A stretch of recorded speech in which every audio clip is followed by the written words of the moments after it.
Hello, thank you. Welcome to Small Business Gateway Zimbabwe, SBGZ.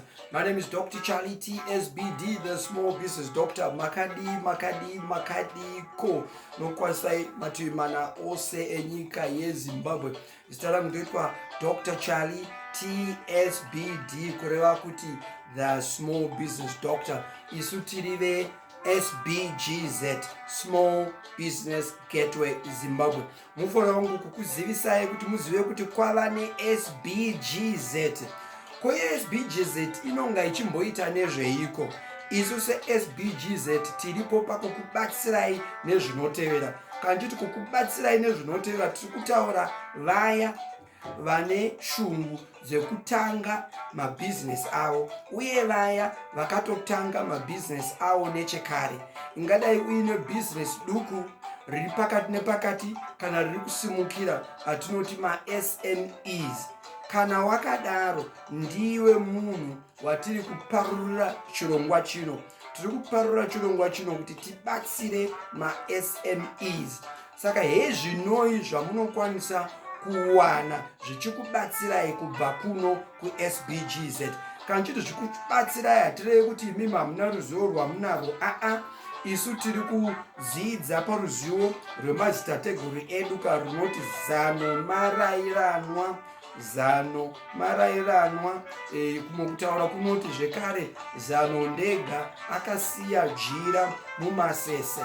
Nekumwe kutaura todzidziswa zvetichiti kuziva mbuya huudzwa, kana kuti muzivi wenzira yeparuvare ndiye mufambi wayo. Ndingaramba ndichienderera mberi, asi ndiri kuedza kuti hatisi kukutarisirai pasi, asi tiri kuti aiwaka ngatiise musoro pamwe chete tigokurukura pamusoro pekuti tingafambise sei mabhizinesi edu nemazvo. Saka SBGZ iri kuparura chirongwa ichochi chatinotumidza zita rekuti ngatiitei bhizinesi nomazvo. Ndichadzokorora ndati seSBGZ tiri kuparura chirongwa chatinotumidza zita rekuti ngatiitei bhizinesi nomazvo.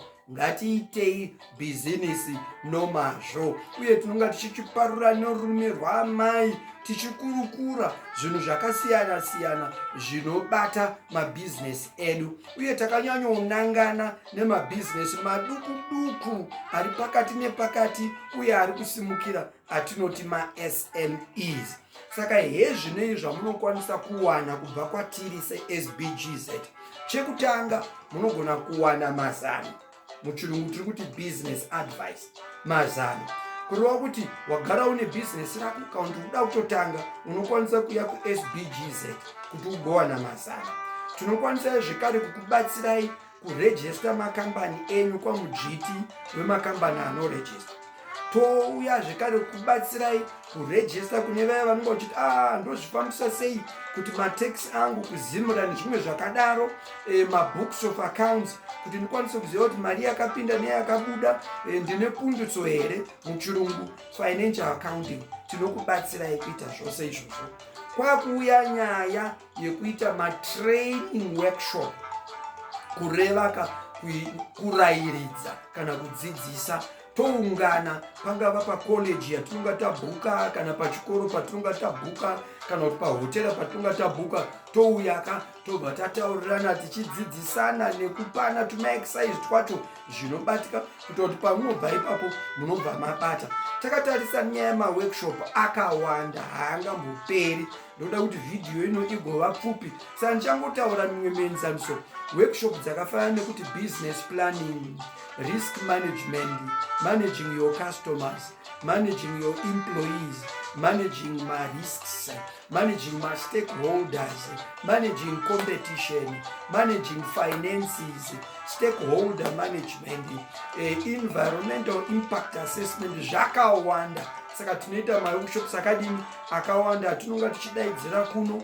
imiwo makasunungwa kuti madii mambotiitirawo workshop yakati tokuitirai, uye munogona kutidaidza makazvimirira imimi sekambani pachenyu, kureva kuti iwe nekambani yako unogona kuti aiwa chimbouyai pakambani pedu tiitirewo workshop yakati kana kutidzidzisaiwoka vashandi vangu zvakati zvakati, zvinhu zvakafanana na internal controls, procedures and systems, customer care. Saka ndati inini zvakawandisa maworkshops atunoita. Rumwe rubatsiro rwatinarwo kana zvatunoita inyaya yetsvagurudzo, research. Ndati tsvagurudzo, research.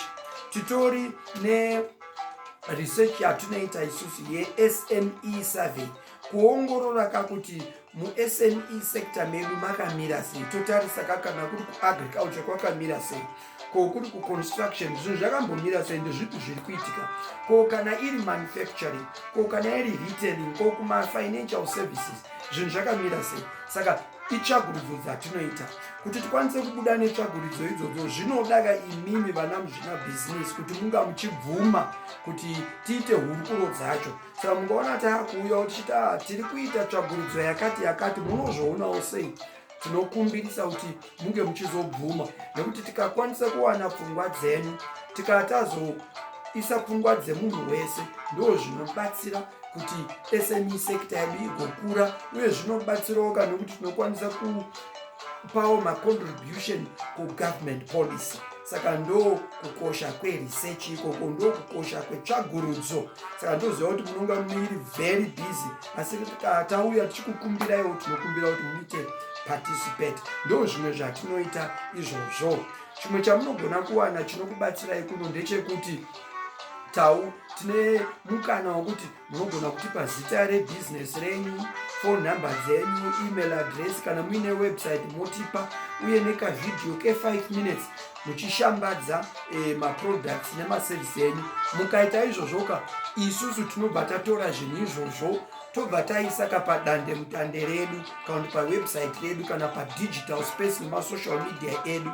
Zvazvinoreva ndezvokuti vaya vanozonga vachiuya kuwebsite kwedu kana vachienda kusocial media kwedu vanosvika kunosangana nemavideos enyu, vanosvika kunosangana nemaadvertisements enyu imi mamunonga matipa, zvotoita kuti zvikuwanirei makastoma.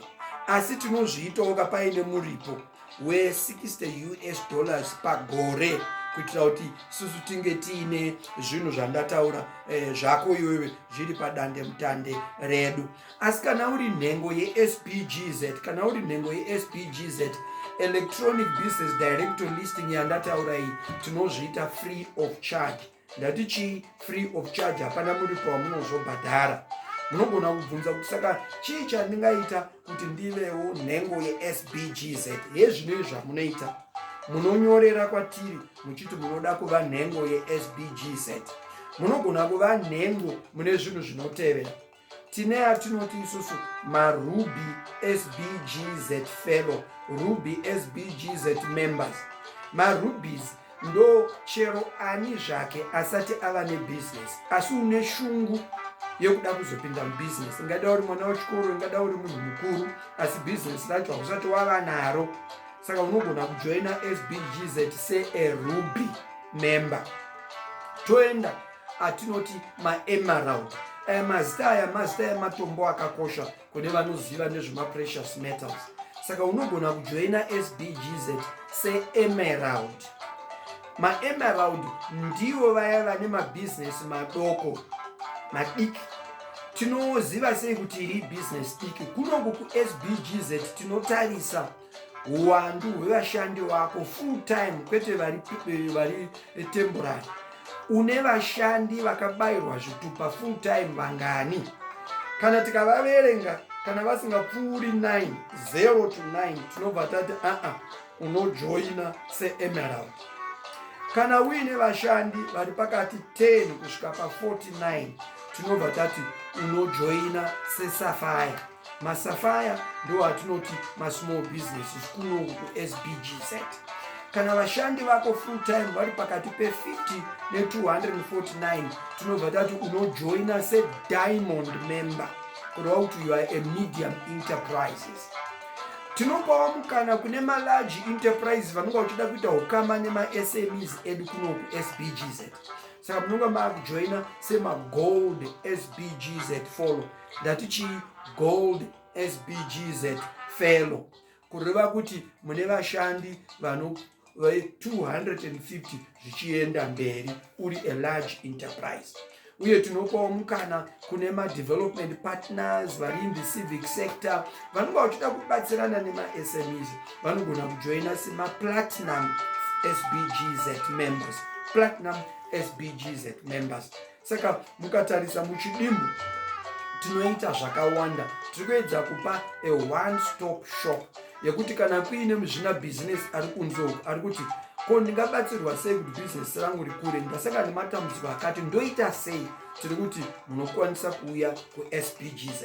Ndoziva kuti pane chimwe chinhu chamuchati ko chakati hamuna kutaura, ndochiziva chinhu ichocho, inyaya yemare. Muzvina business wese anoti dambudziko rangu guru imare, working capital funding. Saka ndoziva kuti makamuchanditi ko munopa zvikwereti here, munotipa mare here. Regai nditi tine urongwa huripo izvozvi hwekuti tikwanise kuzoregister tigova microfinance. Saka pari zvino hatisati taakukukweretesai mari, asi tine nzira yakanaka yatinayo yatinoti SBGZ. Tichikuunganidzai pamwe chete kuti imimi pacheni muumbe atinoti masacos, kurova kuti munonga muchiisa musoro pamwe chete, moita mudeme muchiisa mari dzenyu, tokubatsirai kuti mari idzodzo dzifambe zvakanaka, dzirege kurova, pasazoita nyaya yekuti pane akazodya mari zvakazodai. Saka tiri kuti ngatiisei musoro pamwe chete, mwakaisawo $50, mwakaisa 50, mwakaisa 100, tozvimaneja zvakanaka nenzira inonzi masacos. Vanoziva vari kunze vanoziva kuti kuna anonzi masacos, kureva kuti savings and credit cooperation organization. Zvinhu zvinotenderwa izvozvo pachenyu vana muzvina business kuisa musoro pamwe chete. Saka tine nzira yakadaro iyoyo yatinokubatsirai nayo. Saka ndapota tibatei kuita kuti mugonzwisa zvezere nezvimwe zvamunogona kubatsirwa nazvo kuno kupi kuSBGZ. Regai kungotarisana nematambudziko ebusiness muri mega, ndo zvatamboti Zano Ndege akasiya jira chi mumasese. Saka zvakanaka kuti nguva nenguva tirambe tichipana mazano, tichikurudzirana kuti mabhizinesi edu tingafambisa sei. Uye chimwe chatinokubatsirai nacho, vaya vanenge vachida kukudza mabhizinesi avo kuenda muregion, kungava kuAngola, kuBotswana, kuSouth Africa, kuTanzania, tinogona kupai mazano iwayo, nokuti sitinei inonzi iyo Small Business Gateway Africa iri kutoita hurukuro navana muzvina business vakasiyana siyana munyika dziri muAfrica. Saka tine Small Business Gateway Africa, Small Business Gateway Southern Africa, Central Africa, Western Africa, Eastern Africa, North Africa. Saka iwewo kana uri muZimbabwe wakuti ndoda kubuda kuenda kwakati, ndati isusu tatova nedande mutande nevamwe vatinodyidzana navo, tichikurukura navo, zvinokwanisa kuti zvikubatsire pane zvaunonga uchida kuita. Saka regai ndikukurudzirei kuti mugova nhengo dzeSBGZ, Ruby kana kuti Emerald kana kuti Sapphire kana kuti Diamond kana kuti Gold. Tingafara chaizvo tikafamba pamwe chete. Hei dzinoi WhatsApp namba yedu neemail yedu kuti mugone kutibata titange kufambidzana, uye kuitira kuti mukatibata tinokutumirai mapodcast edu, nokuti kutotanga vhiki riri kuuya iri tinonga tine zvidzidzo zvatinonga tichiita tichizvibuditsa kwamuri. Saka kana uchida kuti muzvigamuchire uwewo kutanga, tinyorere kuitira kuti tikwanise kunga tichizokutumira zvobva zvangouya muemail mako pakarepo. Our WhatsApp number is +263 71 493 4078, +263 71 493 4078, ndoka kuti 071 493 4078, 071 493 4078. Email address yedu marketing@ sbgazim.com, marketing@sbgazim.com. ndiyo kanhare yedu. Chekupedzesera, regai nditaure ndichiti ini tava nemobile app. Ndatitava nechi nemobile app. Mobile app zvinoreva kureva kuti isusu mava kukwanisa kuti muzive zvose zvatinoita zviri pafoni penyu. Saka mukatarisa apa muchaona kuti pane kalingi karipa kakanzi httw. Mukaklika lingi iyoyo kana kuskana QR code iri ipapo, munobva mato installa mobile app yedu, inobva yaenda pafoni penyu. Yaenda pafoni penyu, maakukwanisa zvino kusongobaya, mukangobaya mukatinya, matopinda mukati, maakutoona zvose zvatinoita, maworkshops atinoita, maconference atinoita, chingava chii, maakuto-order. Saka munozviita sei? Kana mangoita saizvozvo, kuskana QR code kana kuklika link, muchaona kuti panobuda message inoti add to home. Moa mabaya pakanzi add to home, panobuda panoti install. Mubaya pakati install, inobva yato installiwa yotoenda pafoni apa. Ngatiti maita saizvozvo, hapana add to home wabuda kana install yabuda, chii chamunoita? Mukatarisa pafoni apa, pane tumadoti turuku tutatu. Munobaya kadhoti ikaka, kungoisa chikunwa. Mangobaya, panobuda zvinonyorwa. Saka moverenga, njoona panonga pakanzi add to home, mobaya pakanzi add to home. Muchazoona futi panonga pakanzi install, mobaya pakati install. Saka mobile app iyoyo inobva yaiswa pafoni penyu, kureva kuti maakukwanisa kunge muinesu chero kwamunofamba. Handitika ndiyo nyaya yemobile app. Regai ndibva ndataura maconference atinawo. Tine conference iri kuuya muna October china, Thursday 30 October to Friday 31st October. Tinoiti iyo Opportunity, Resilience and Growth Conference. Opportunity, Resilience and Growth Conference. Saka tinokukoka yekuti muuye musi wa 30 nemusi wa 31 October kuHarare, tigoita conference iyoyo ndeyema SMEs. Tonga tichikurukura nyaya yemabusiness opportunities munyika medu, togokurukura nyaya yebusiness resilience, kushingairira mubusiness. Tozokurukura nyaya yekukura kuti ungakudza sei business rako. Tonga tiine vatauri vakasiyana siyana. Nzvimbo sezvamunoziva kumaconference inowanzoita shoma, zvikuru sei nzvimbo yekutaura. Saka kana uchida kuzova mutauri paconference, tibate inokurumidza. Panonga painowo mukana zvekare wokushambadza maproducts nemaservices enyu. Saka kana muchida kushambadza maproducts nemaservices enyu, tibatewo zvekare nekukurumidza. Ndiyo yatinoti iyo Opportunity, Resilience and Growth Conference. Imwe conference yatichange tinayo muna December, musi wa 5 na 6 December, ndo yatinoti iyo Family Business Conference. Family Business Conference wa 5 na 6 December china nechishanu. Tibate zvekare nekukurumidza kuti mukwanise kunga muchivawo chikamu chamunoita paconference iyoyo. Family Business Conference yakanaka pakuti ndiyo conference yekutanga inounza vose vane mafamily businesses, mabusiness emhuri, ndo anonga achiungana. Ndasvika pakupedza, mazvita nekuteerera. Sezvandataura, zita rangu ndini Dr. Charity SBD, the small business doctor. Tosangana pane chimwe chikamu chinotevera. Muklike subscribe button kuti mukwanise kuzoziviswa patinobudisa chimwe chirongwa. Mazvita henyu Chisarai.